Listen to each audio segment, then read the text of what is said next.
ഇവിടെ ഹിമാലയത്തിലെ ട്രക്ക് പാത്തിൽ ഒരു പ്രത്യേകതയുണ്ട്. കാടുകൾക്കുള്ളിൽ ട്രക്കർമാർക്ക് വേണ്ടി മാത്രം, ട്രക്ക് ചെയ്യുന്ന ആൾക്കാർക്ക് വേണ്ടി മാത്രം ധാബകൾ നടത്തുന്നുണ്ട്.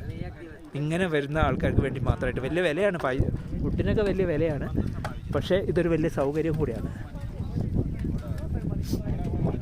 ഇത് കണ്ടോ, ഇത് വിലവിവര പട്ടിക വെച്ചിരിക്കുന്നതാണ്. ഇത് നടത്തുന്നത് ഒരു ചേച്ചിയാണ്, ഒരു ലേഡിയാണ്.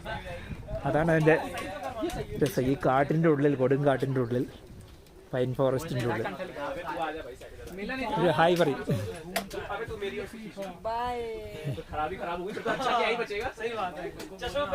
കണ്ടോ, ഈ വന്നിരിക്കുന്നതൊക്കെ നമ്മളുടെ ടീമിലുള്ള ട്രക്കർമാരാണ്.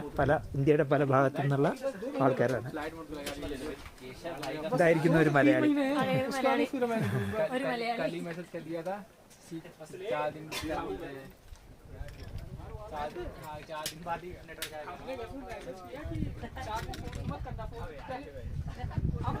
ട്രക്കിങ്ങിൻ്റെ ഒന്നാമത്തെ ദിവസമാണ്.